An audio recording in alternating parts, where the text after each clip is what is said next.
Halo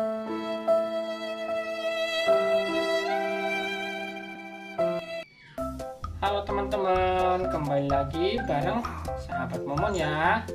Nah, kali ini saya nih mau membahas tentang apa sih suka dukanya merawat anak monyet ya.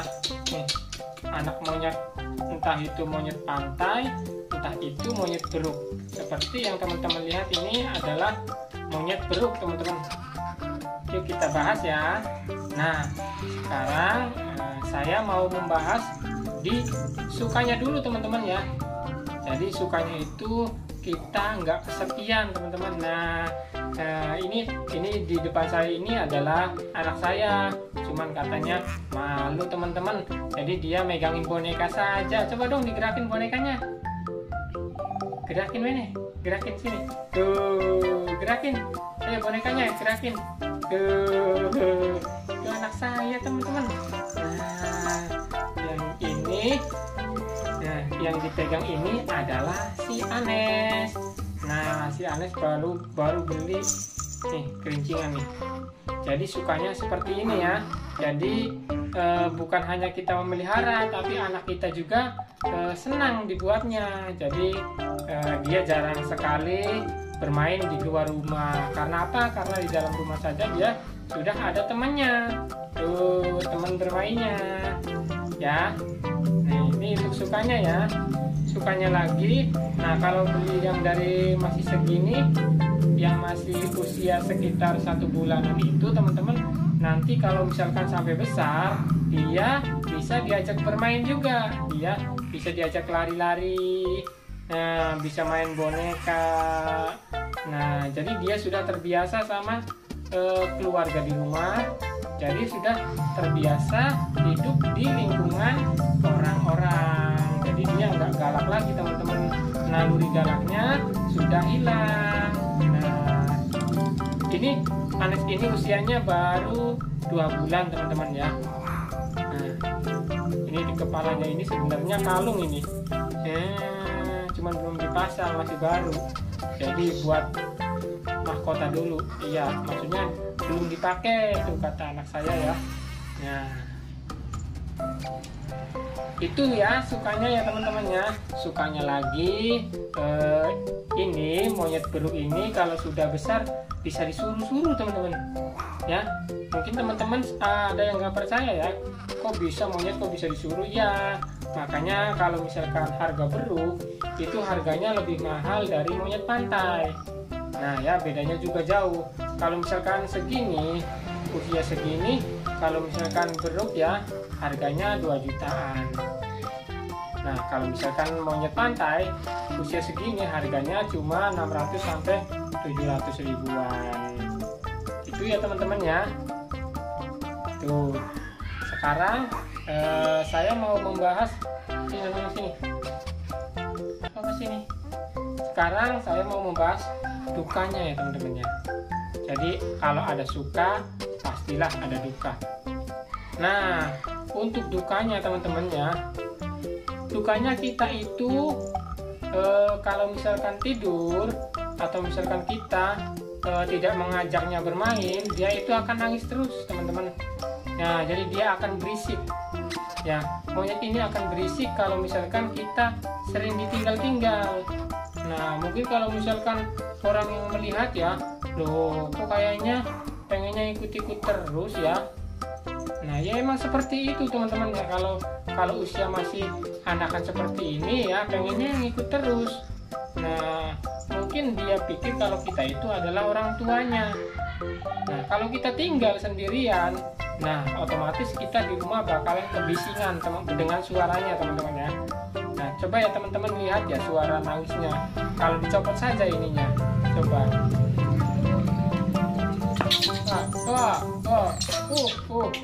Tuh, sayang. Tuh ya, teman-teman tahu ya. Tuh. Jangankan untuk ditinggal ya teman-teman. Ini dotnya diambil saja dia nangis. Nih, dia nangis kalau ditinggal. Tuh, coba kalau buat bermain-main. Tang ding dang ding dung. Dangding tuh.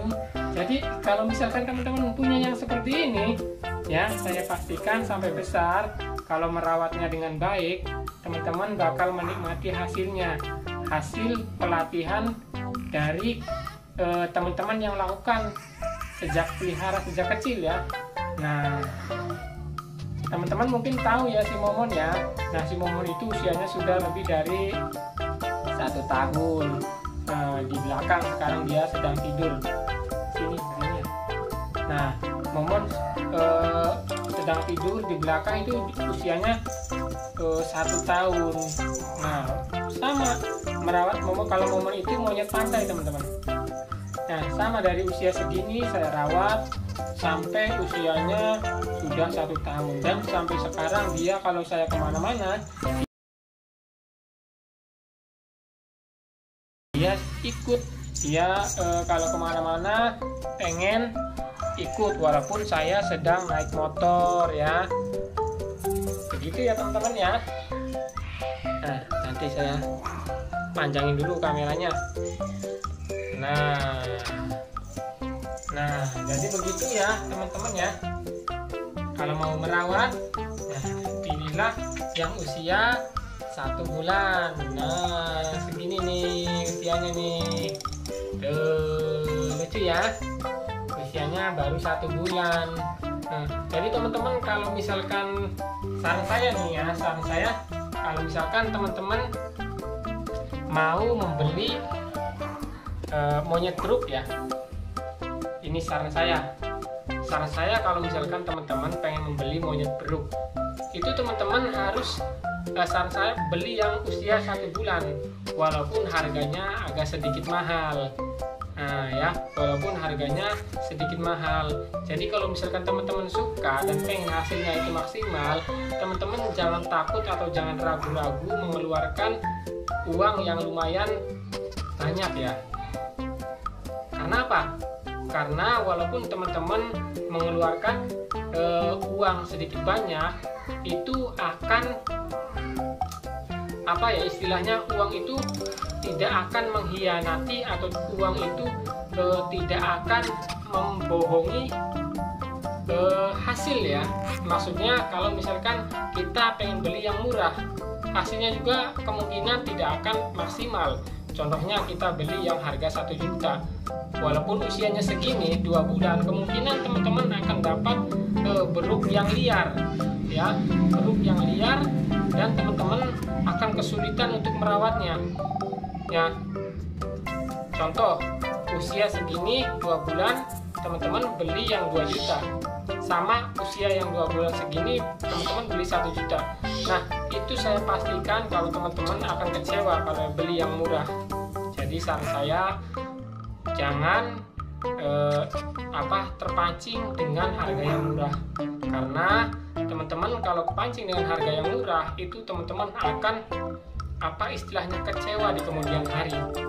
Dan monyet ini beda dengan burung.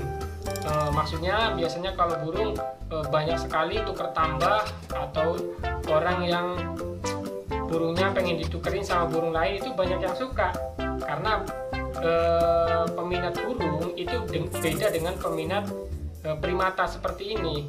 Kalau seperti monyet pantai, seperti beruk, ini jarang sekali yang pengen tuker-tukeran atau tuker tambah. Nah, apalagi kalau sudah besar.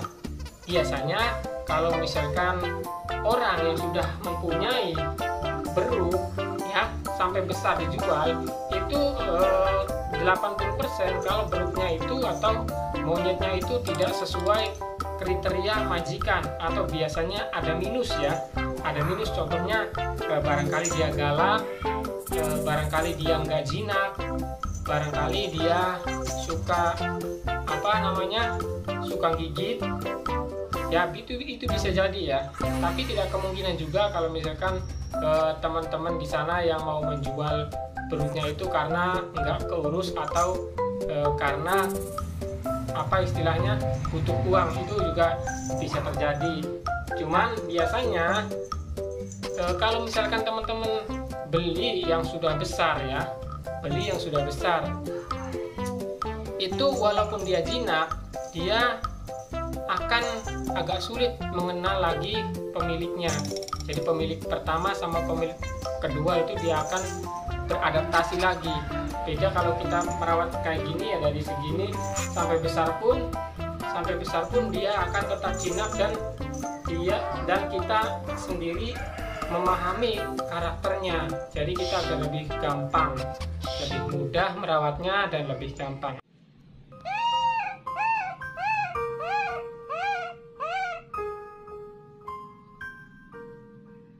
Ya, jadi seperti itu ya teman-teman ya, suka dukanya merawat bayi beruk ya.